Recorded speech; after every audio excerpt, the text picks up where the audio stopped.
నన్ను బలపరచు క్రీస్తు యందు నేను సమస్తము చేయగలను. దేవుడు మన పక్షమునుండగా మనకి విరోధి ఎవడు? ఆమేన్, ఆమేన్. కొన్ని వాక్య భాగాలు చూసుకోవడానికి వెళ్దాం రండి. ప్రార్థన అనేది ఎస్కేప్ చేసే ఒక విషయం కాదు. మన వాక్యం వినిన తర్వాత దానిని ప్రవర్తనలోనికి తీసుకుని వెళ్ళడానికి, వింటున్నారా? ప్రార్థన అనేది మన వాక్యం వినిన తర్వాత దానిని ప్రవర్తనలోనికి తీసుకుని వెళ్ళేటప్పుడు ఆ మధ్యలో బ్రిడ్జ్ గా పనిచేస్తున్నదే ప్రార్థన. మనకి మనం తీసుకున్న తీర్మానం పైన నిలబడే శక్తి గాని దృఢ నిశ్చయత గాని మనకు ఉండకపోవచ్చు. వాటిని మరి ఎక్కువగా ఎన్హాన్స్ చేస్తూ బలమును చేకూరుస్తూ నిశ్చయతకు మరి ఎక్కువ సపోర్ట్ చేస్తున్నదే ప్రార్థన. ప్రార్థనలో ఆయన ఆలోచన మనకి ఎక్కువగా నాటుకునే అనుభవంలోనికి వెళ్తుంది. చూడండి, ఒక విత్తనం ఒంటిగా ఉంటే అది ఫలిస్తుందా? లేదు. అది భూమి లోపల పెట్టబడాలి, ఆ గింజ చావాలి, ఆ తర్వాత దానిలో నుంచి రావాల్సిన మొక్క రావాలి.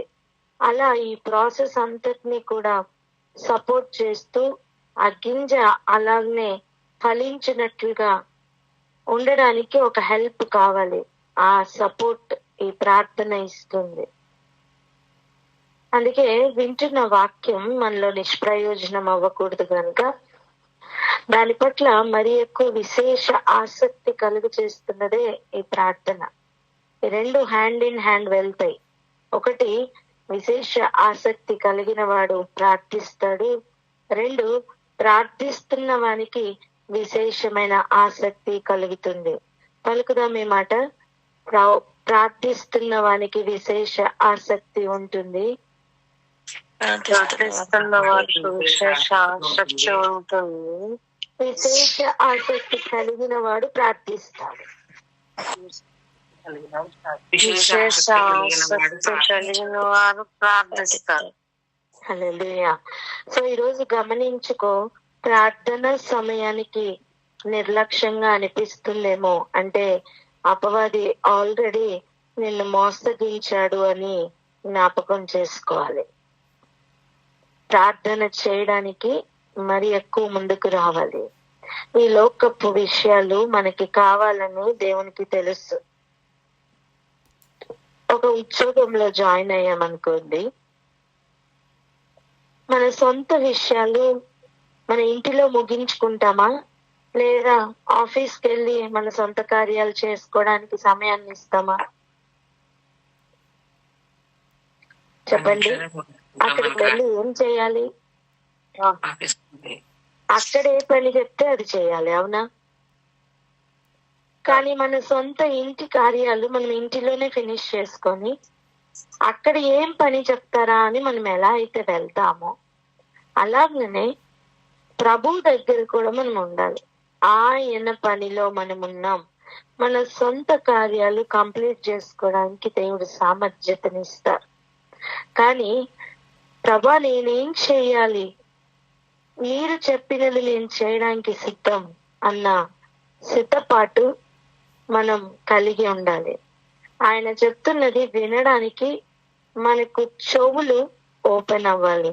ఇవన్నీ నేనే మార్గం అని చెప్పిన యేసయ్య తన జీవితంలో నెరవేర్చి చూపించారు. వాటిని అన్నిటినీ మనం చూడలేకపోయినా ఈరోజు ఒక్క విషయమైనా చూడడానికి ప్రయత్నం చేద్దాం. రండి, వెళ్దాం. యోహాను సువార్త 12వ అధ్యాయం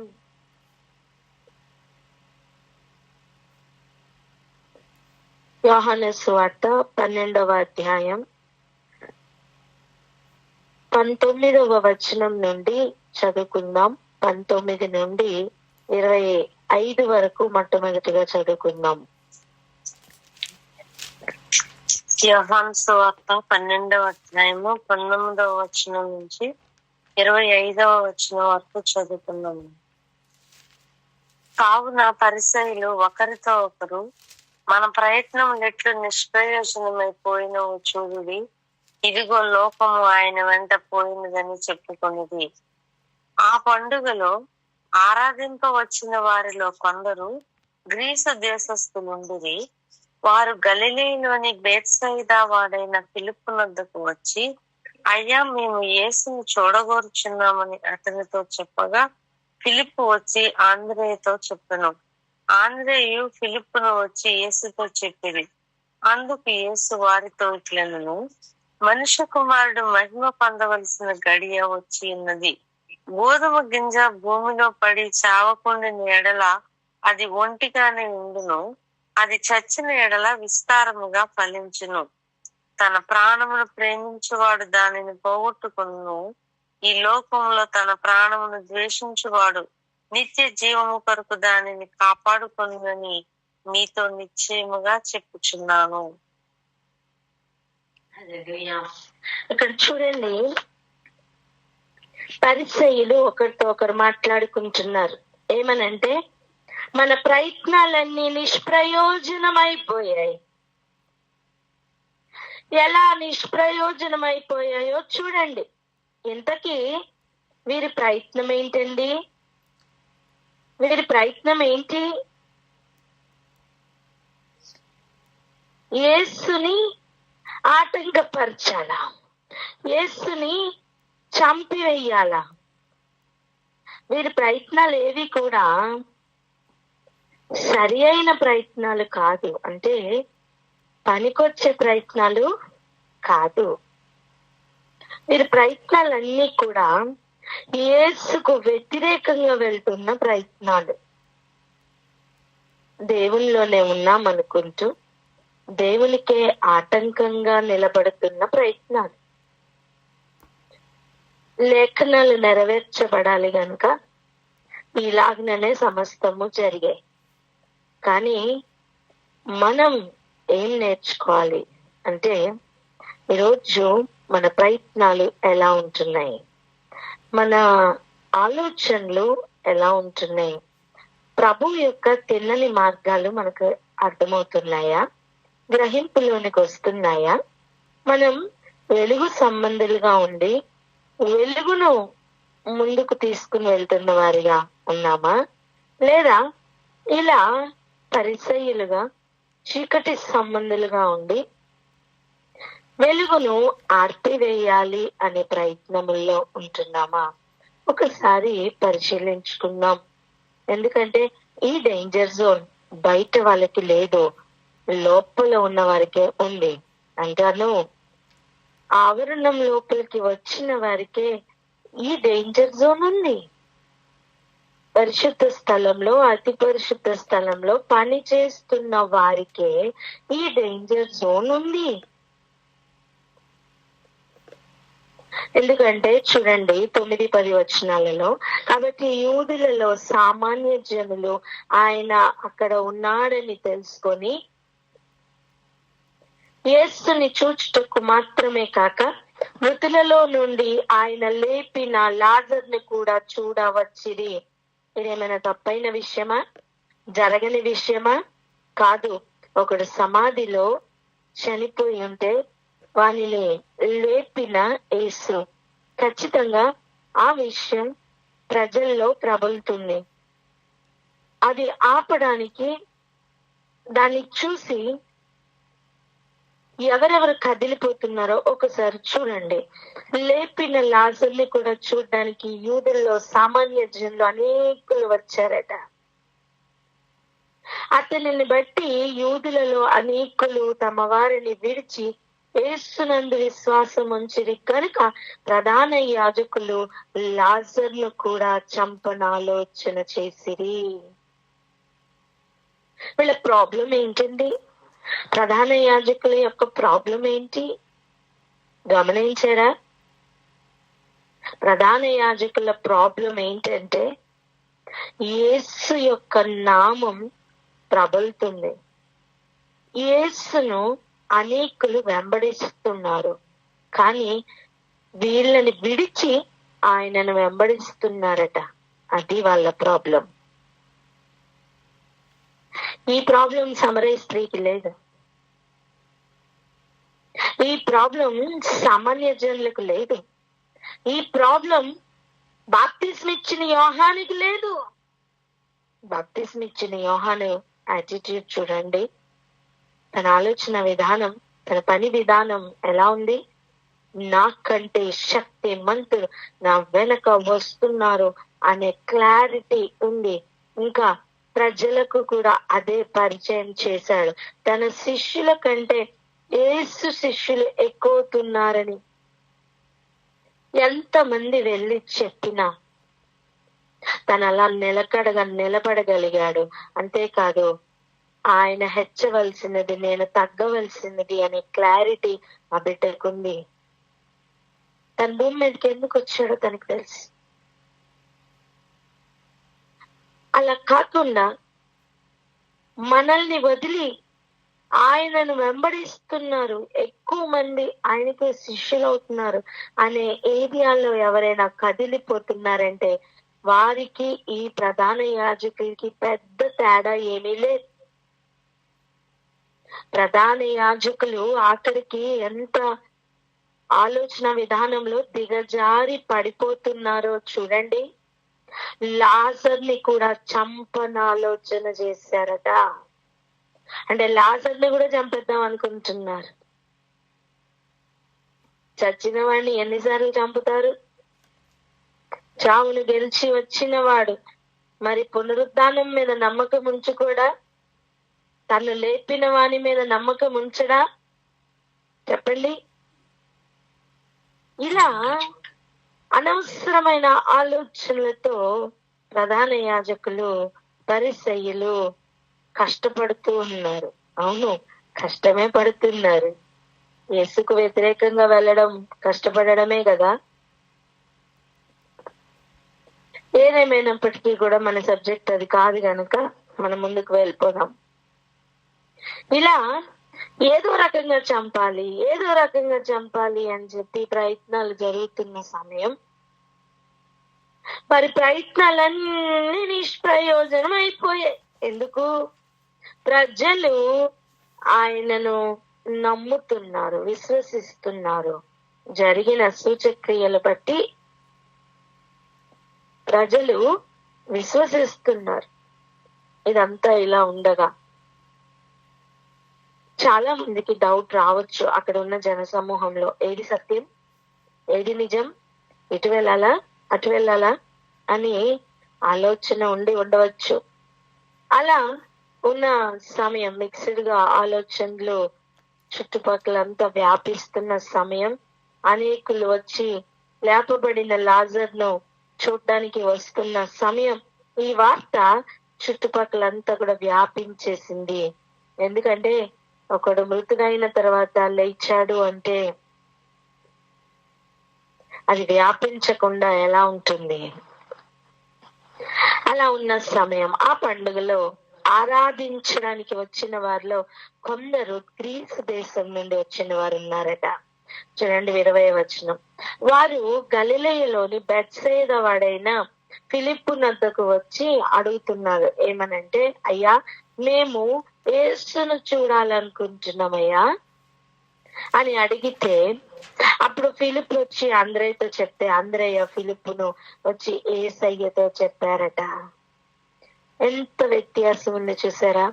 అదే యేసును చూడాలని, అదే యేసును వెంబడించాలని, అదే యేసును, లాజర్ను కూడా చూడాలని వచ్చిన యూదులను చూసినప్పుడు మా కింద ఉన్నవారు అక్కడికి వెళ్ళిపోతున్నారు, యేసయ్యని నమ్మేస్తున్నారు అని కుళ్ళిపోతూ, అని ఇంకా యేసు ప్రభుని లేపబడిన లాజర్ని కూడా చంపాలన్న ఆలోచిస్తున్న ప్రధాన యాజకులు ఎలా ఉన్నారు?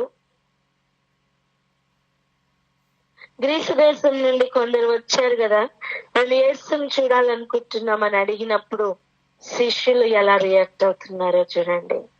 శిష్యులు ఒకరికొకరు మాట్లాడుకుని యేసు దగ్గరికి తీసుకుని వెళ్తున్నారట. ఈరోజు ఈ లోకంలో పేరు పొందాలని ప్రయత్నం చేయకు. ఈ లోకంలో నువ్వు ఎవరి పేరు నిలబెట్టడానికి ఉన్నావో తెలుసా? యేసయ్య పేరు. చెప్పండి. నేను యేసయ్య పేరు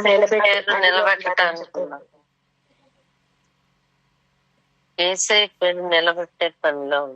ఆమేన్. మన వలననే ఆయన నామం దూషణ పాలైంది.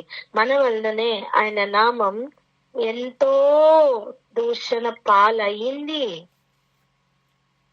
ఇప్పుడు మన వలననే ఆయన నామం ఘనతకు రావాలి. అంటే ఆయన నామం నాకు రావాల్సిన ఘనత మన వలన రావాలి.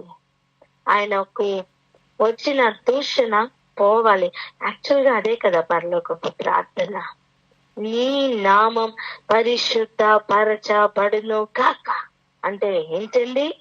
దూషింపబడినది చాలు, ఇక నా వలన, నా ప్రవర్తన వలన నీ నామం ఘనపరచబడాలి, పరిశుద్ధపరచబడాలి. అంటే నా ప్రవర్తన దానికి అనుగుణంగా మార్చుకుంటానని ఒక తీర్మానమే దాని వెనక కనబడట్లేదా?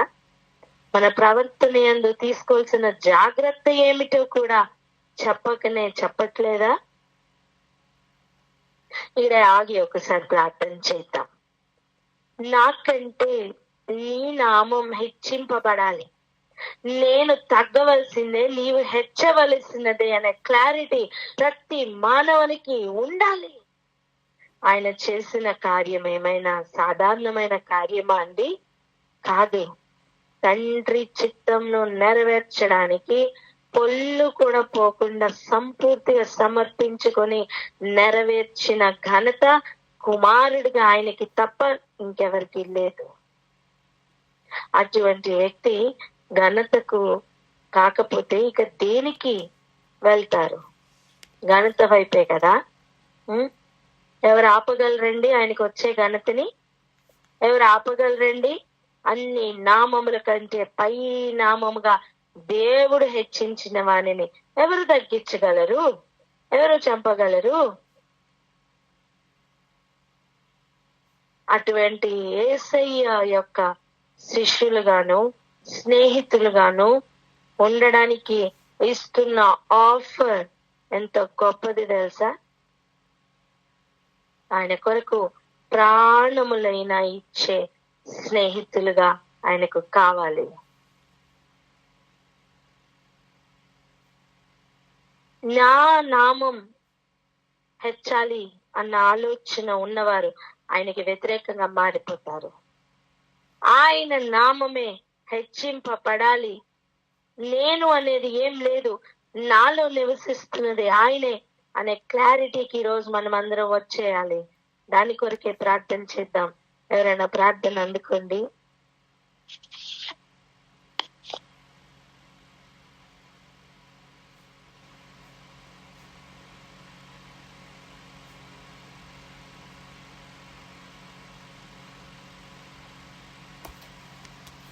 హల్లెలూయా.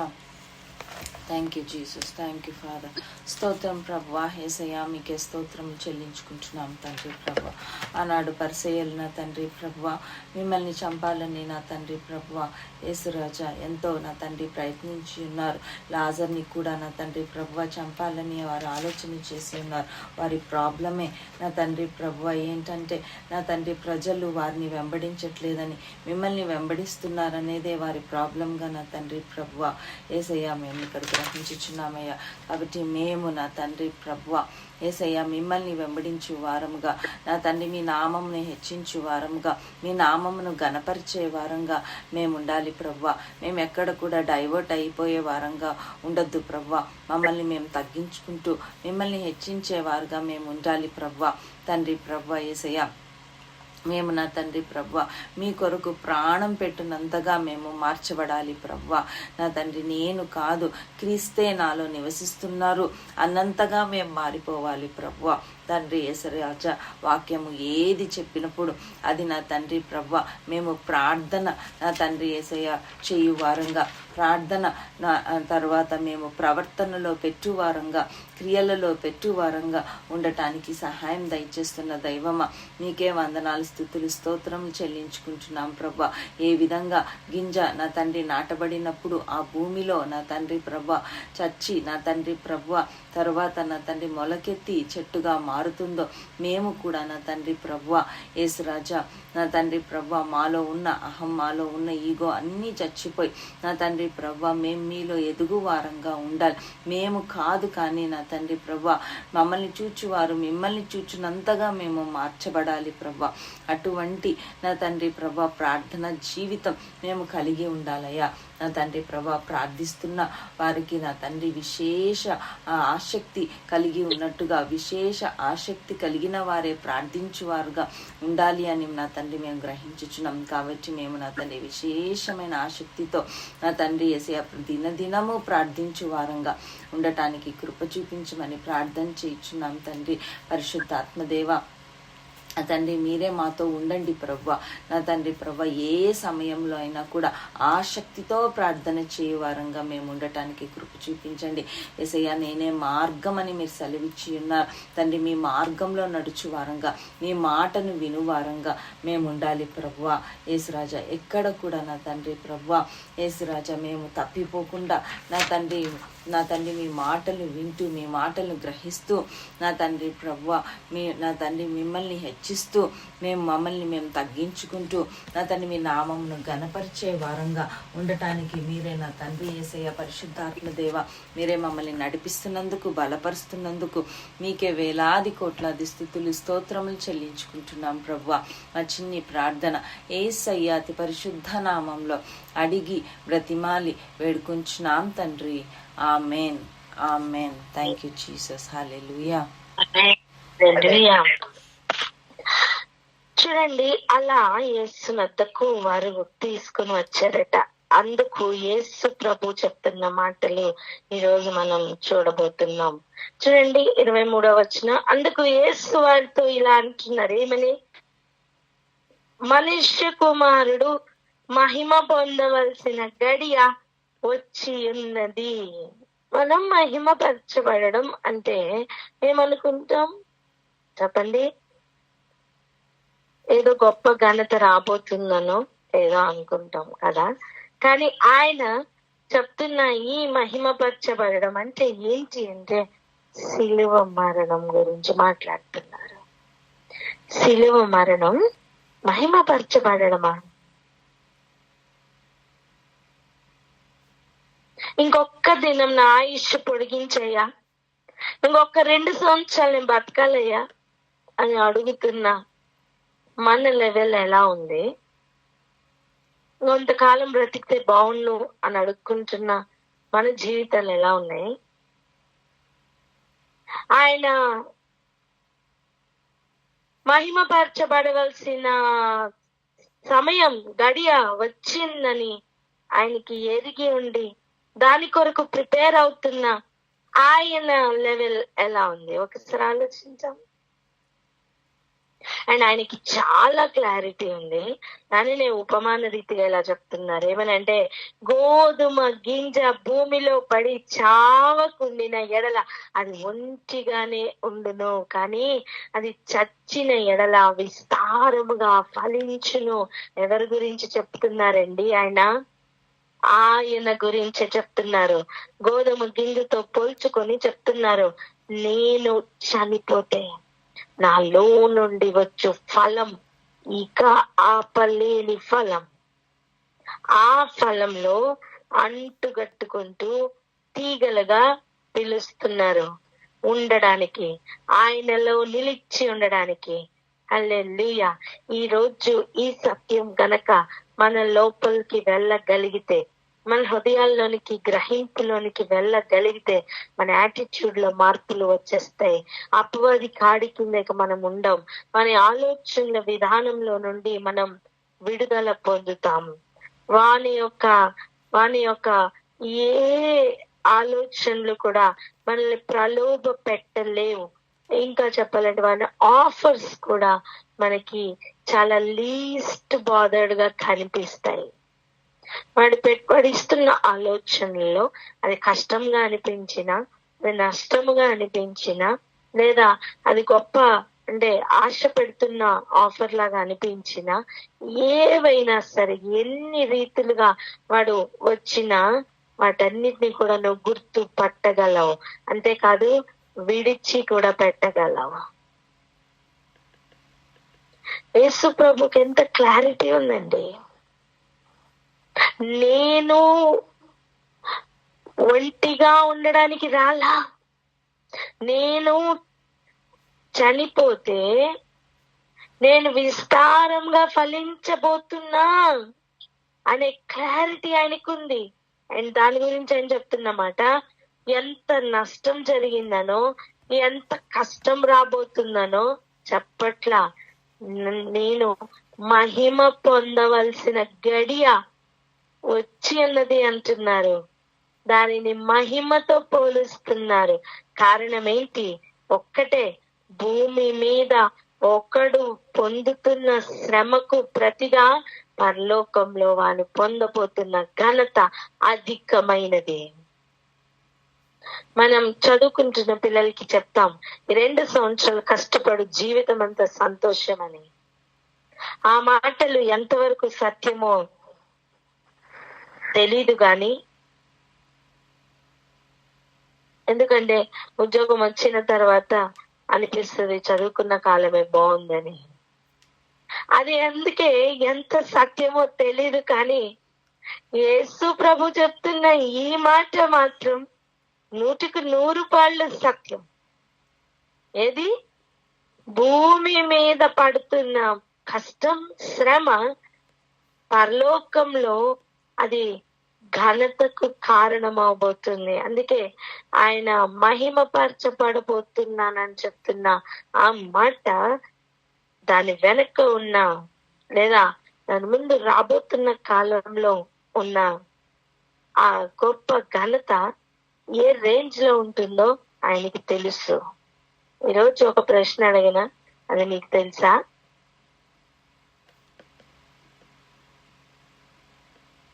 తెలీదా? అయితే తెలుసుకుందాం. అందుకే ఆయన ఏమంటున్నారో చూడండి, తన ప్రాణమును ప్రేమించువాడు దానిని పోగొట్టుకొనును, ఈ లోకంలో తన ప్రాణమును ద్వేషించువాడు నిత్య జీవము కొరకు దానిని కాపాడుకొనునని నీతో నిశ్చయముగా చెప్పుచున్నాను. ఎవరి గురించి చెప్తున్నారు? చూడడానికి వచ్చిన వారితోనూ చూపించడానికి వచ్చిన వారితోనూ చెప్తున్నారు. అర్థం, శిష్యులతోనూ వినడానికి వచ్చిన వారికి ఇస్తున్న సందేశం అదే.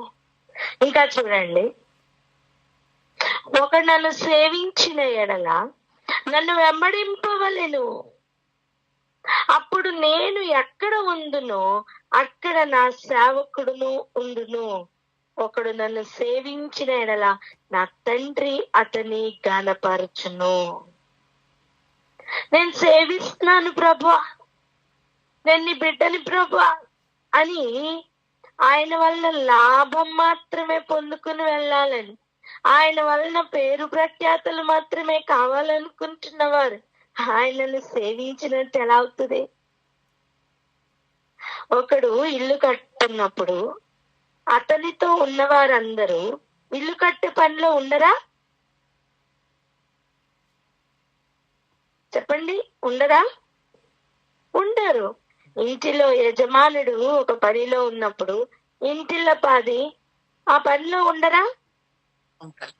ఉంటారండి.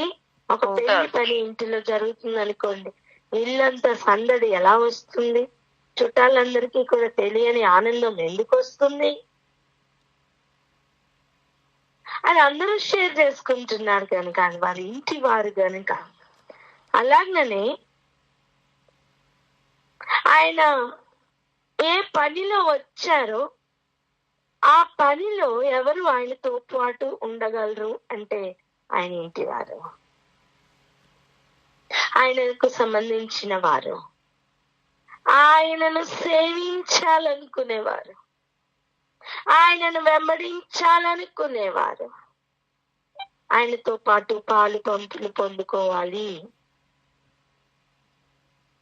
ఇంకా చూడండి, ఎవరు అలా ఉంటారో వారిని తండ్రి కనబరుస్తారట. సో ఆపోజిట్ లో చెప్పండి, ఎవరు అలా ఉండరో వారికి ఉగ్రత కూడా ఎక్కడి నుంచి దిగి వస్తుందో తెలుసా? వారికి అవమానం కూడా ఎక్కడి నుంచి దిగి వస్తుందో తెలుసా? అదే తండ్రి యొద్ద నుండి. అక్కడ కనపరచబడాలి అంటే ఇక్కడ శ్రమ పొందాలి. ఇక్కడ కనపరచబడేవాడు అక్కడ శ్రమ పొందొచ్చు.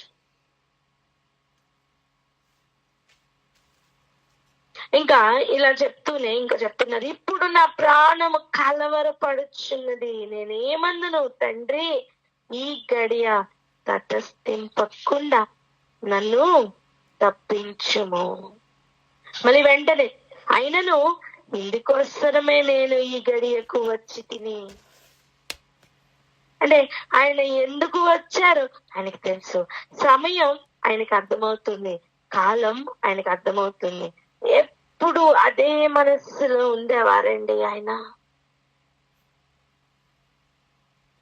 ద్రాక్షరసం చూసినప్పుడు కూడా అది అయిపోయిందని చెప్తున్న సమయం, ఎందుకు నా సమయం ఇంకా రాలేదంటున్నా అంటే హీ వాజ్ రిమైండెడ్ ఆయన ఎందుకు వచ్చారు అనేది ఆయనకి ఎప్పుడు జ్ఞాపకం వస్తూ ఉంటుంది. ఈరోజు మనం ఎందుకొరకు నియమింపబడ్డాం, ఏం పని చేస్తున్నాం, ఎలా నడుస్తున్నాం అన్నిట్లోనూ మనకి జ్ఞాపకం రావాలి. మనం ఎందుకు ఉన్నాం అనేది మనకి జ్ఞాపకం రావాలి, మనం ఏం చేస్తున్నాం అనేది మనకి జ్ఞాపకం రావాలి, నేను నియమించిన వాడు ఎవరు అని జ్ఞాపకం రావాలి. ప్రతి నిమిషం ప్రతి సెకండ్ అలా జ్ఞాపకం వస్తూ ఉండాలి. ఇంకా చూడండి ఆయన చెప్తున్న మాటలు, తండ్రి నీ నామము మహిమపరచుమని చెప్పాను, అంతటా నేను దాన్ని మహిమపరచితిని, మరలా మహిమపరతును అని ఒక శబ్దం ఆకాశం నుండి వచ్చెను.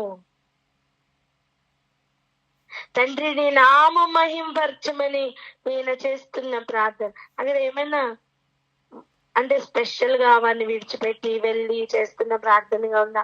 లేదు, ఒక సంభాషణ లాగా ఉంది. దానికి రెస్పాన్స్ ఎక్కడి నుంచి వస్తుందండి? పరలోకం నుండి వస్తుందమ్మా. అంతేకాదు చూడండి, అక్కడ కాబట్టి అక్కడ నిలిచుండి వినిన జన సమూహము ఊరిమెను అనిరి. అంటే పరలోకం నుంచి వచ్చిన శబ్దం వారికి వినపడలా. వాళ్ళకి ఎలా వినిపించింది? ఊరిమిన శబ్దంగా వినిపించింది అంతే. మరికొందరు దేవదూత ఒకడు ఆయనతో మాట్లాడేననేది. కొంతమంది ఇంకొంచెం హైగా ఆలోచించడానికి అయ్యింది. వాళ్ళు ఏమంటున్నారు?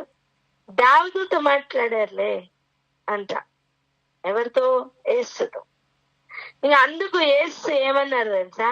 ఈ శబ్దం నా కొరకు రాలా, నీ కొరకే వచ్చి. ఇప్పుడు ఈ లోకం నాకు తీర్పు జరుగుతున్నది. ఇప్పుడు ఈ లోకాధికారి బయటికి త్రోసివేయబడును. నేను భూమి మీద నుండి పైకెత్తబడిన ఎడల అందరినీ నా యొద్దకు ఆకర్షించుకుందునని చెప్పెను. తాను ఏ విధముగా మరణం పొందవలసి ఉండెనో సూచించుచు ఆయన ఈ మాట చెప్పెను.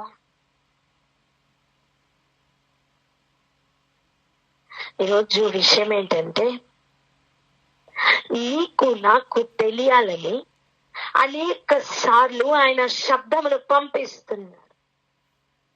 అరణ్యంలో కేక వేయించిన ఒక శబ్దం ఆయనకి మార్గంను సిద్ధపరిచే సరళపరిచే శబ్దం. ఇది ఈ శబ్దం పరలోకం నుంచి దిగి వస్తున్న శబ్దం. ఏ శబ్దం నాకు కూడా రెస్పాండ్ అవ్వట్లేదు అంటే ఆయన గొర్రెలు ఆయన స్వరం వింటాయండి. ఎన్ని రోజులు వినిపిస్తున్నా జీవితంలో మార్పు రావట్లేదా? ప్రవర్తనలో మార్పులు రావట్లేదా?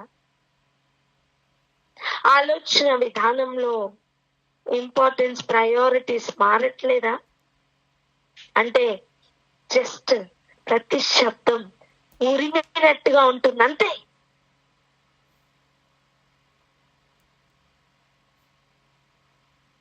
దేవదూత ఎవరో వచ్చి ఆయనతో మాట్లాడారంట. యేసు ప్రభు చెప్తున్న మాట, ఈ శబ్దం నా కొరకు కాదు, నీ కొరకు.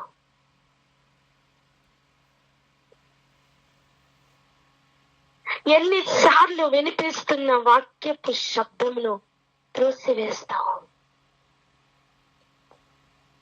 ఏదో ఉరిమినట్టుగా, ఏదో వినపడినట్టుగా, మత్తులోనో మెలకుగానో, ఇది నాకు కాదులే అన్నట్టుగా, అర్థం కాలేదులే అన్నట్టుగా, ఏదో ఒక శబ్దం వచ్చింది వెళ్ళిపోయింది అన్నట్టుగా ఎన్నిసార్లు తీసుకుంటావు నిర్లక్ష్యంగా?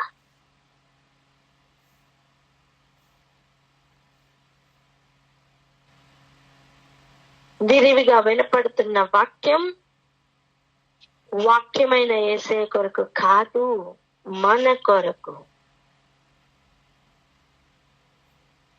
ఆయన యొద్ద నుండి కావాలనుకుంటున్నది ఏంటి? అయితే పోగొట్టుకోవడానికి రెడీయా? ఈ భూమి మీద పోగొట్టుకోవడానికి రెడీ అయిన వాడే అక్కడ దక్కించుకుంటాడు. తండ్రి అతన్ని ఘనపరచబోతున్నారు. మన మైండ్ సెట్ లో మార్పులు రావాలి. చెప్పండి, మన మైండ్ సెట్ లో మార్పులు రావాలి. యేసు ప్రభు వారు వెళ్ళనయ్యుంటున్న మార్గం ఏంటో ఆయనకు తెలుసు. ఎవరు చూడ్డానికి వచ్చినా, ఎవరు చంపడానికి ఆలోచన చేసినా, ఎవరు ఇబ్బంది పెట్టాలని ఆలోచన చేసినా ఏవి కూడా ఆయనను కదల్చలా. వారు ఇలా అనుకుంటున్నారు, వీరు ఇలా అనుకుంటున్నారు, అందుకే నేను కదిలిపోతున్నానని ఎక్కడైనా ఉందా? లేదు. పరిచయలు మాట్లాడుకొని, ప్రధాన యాజకుల కుట్రలు పన్నని, వారి ఆలోచన సఫలం గాని విఫలం గాని, చుట్టుపక్కల ఏమి జరుగుతున్నా సరే, పరలోకం నుండి దిగి వచ్చిన నేను తండ్రి చిత్తమే నెరవేర్చడానికి ఉన్నాను అనే ఒక క్లారిటీతో యేసు ప్రభు వారు ఎలా కదిలారో, ఆయనను సేవించడానికి తీర్మానం తీసుకుంటున్నా నువ్వు నేను కూడా అలాగనే కదలాలి. వధింపబడిన గొర్రె పిల్ల వదకు ఏర్పడుతున్న గొర్రెలకు నేర్పిస్తున్న పాఠం ఇది. ఆయన గొర్రెలు ఆయన స్వరం వినును. ప్రార్థన చేసుకుందాం అక్క. Hallelujah. Thank you Jesus, thank you Lord. స్తోత్రం.